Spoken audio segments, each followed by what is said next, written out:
لماذا هذا الحقد والكراهية كما يقول البعض للوهابية وللسعودية؟ يعني البعض يرى بأن السعودية هي الوهابية نفسها. سؤال جميل. هل لأن الوهابية عرفت بأنه تنظيم القاعدة تنظيم وهابي كما يسمى في العراق وإيران، أم ما السبب يعني؟ سؤال جميل. هذا شرحه هنا في كتاب الخطة السرية، أوصي كل المستمعين لقراءتها. الخطة الخمسينية سرية. وأنا ناشر هذا الكتاب قبل 11 سنة، وهم يجعلون وهابية. ما قصة هذا الكتاب أولا؟ هذا قصة الكتاب تظهر بروتوكولات إيران في المنطقة خلال 50 سنة، خلال 50 سنة القادمة، والآن هم وصلوا بفضل أمريكا وإسرائيل لهم، وصلوا أكثر مما أرادوا، وهذا يحتاج إلى حلقات. أعطيني بعض بنود هذا البروتوكول حتى نعود للوهابية. إيجاد الحرب بين السنة والشيعة، تقسيم المسلمين السنة وهابية وسنة، تغيير المعادلة السكانية في الدول العربية.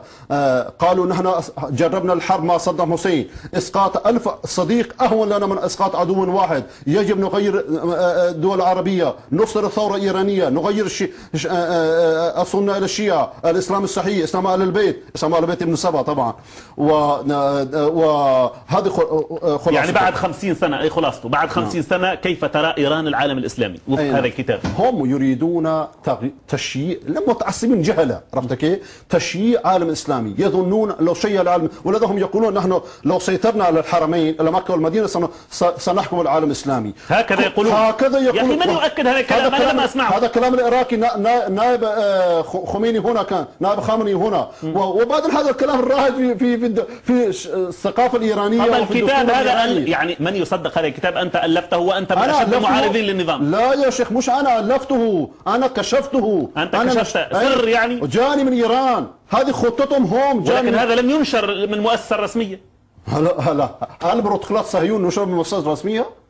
يعني ومن يؤكد لي أنه هذه النصوص دقيقة؟ الواقع. اقرأ هذا الكتاب، هذا أصل الكتاب 10 صفحات أصل الكتاب، الباقي كله شرح يعني، وطبع عدة طبعات. نعود إلى الوهابية. هو الذي يثبت لماذا هذا الكره للوهابية. أحسنت، ركز على هذا السؤال لو سمحت. لأنهم يريد الوهابية، ما يسمونه بالوهابية أي السلفية، أقرب المذاهب الإسلامية إلى السنة، أكثرهم تمسكا بالسنة، أكثرهم تمسكا بالحديث. أي نعم، تمسكا بالحديث. يعني مثلا بقية المذاهب الأربعة كلهم لهم أصولهم، كلهم على منطق الشيعة، كلهم وهابيين، ولكن السلفيون أشدهم. ربما هذه الدولة السعودية هي الدولة الوحيدة التي تحكم باسم الإسلام لنقل يعني. نعم، تحكم بالإسلام، نعم. ولكن الشاهد ليس هنا، الشاهد هم يريدون يحيدوا يخادعوا ويضللوا عامة السنة بحربهم ما يسمونه بالوهابية. وعلى فكرة أول من استلح مصطلح الوهابية الإنجليز، لما أرادوا إيقاع بين جنود محمد علي باشا وبين جنود التوحيد في الجزيرة العربية، وقالوا هذول وهابية، لقطه الشيعة بعد ذلك. طيب، ولا هم حنابلة السنة ايش وهابية؟ وإمام هذين الوهاب لم يكن لهم مذهب إلا مذهب أهل السنة والجماعة. ولكن هم حتى يحيدوا عامة الشعب السني، يقول نحن نحارب مذهب معين، حزب معين. طيب، بهذا الشكل خدعوا السنة وخدعوا الشيعة. خدعوا السنة حيدوهم، خدعوا الشيعة أيضا قالوا نحن نريد وحدة إسلامية، ولكن السنة في منطقهم في منطقة الشيعة، قادة الشيعة السنة هم أشد الناس خرافة بين السنة. يعني هم الوهابية. نعم. يعني الشيطان الرجيم بالنسبة لهم ليس فقط لأنه تنظيم القاعدة يعرف لدى البعض بأنه تنظيم وهابي، ولكن لأنه الوهابية تذكرهم بدولة السعودية. تنظيم القاعدة الآن وجد، هم رفعوا اللواء ضد الوهابية من بداية الثورة الإيرانية إلى الآن. ولكن الدولة السعودية لأنه حامل الحرمين، خادم الحرمين، ولذا هم يريدون إسقاطها حتى يشتتوا العالم الإسلامي. بقايا الإسلام بقية الآن في السعودية. الآن المكان الوحيد اللي السنة رأسهم مرفوع تقريبا السعودية.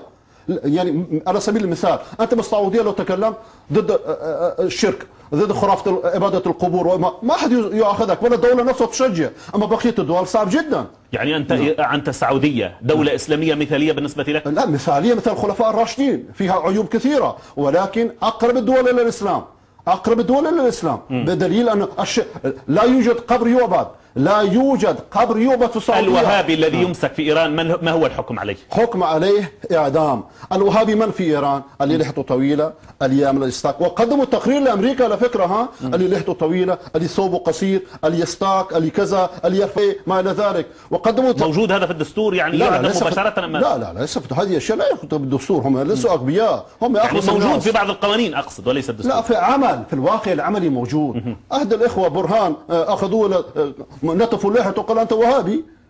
نتفوا لحيته في إيران في السجن. يعني أي واحد يتمسك بالسنة عندهم وهابي، سواء كان حنفي. هذا طالبان مش أحناف، طالبان أحناف إلى الأرض، ودرسوا مدرسة ديوبندية حنفي، عندهم وهابية.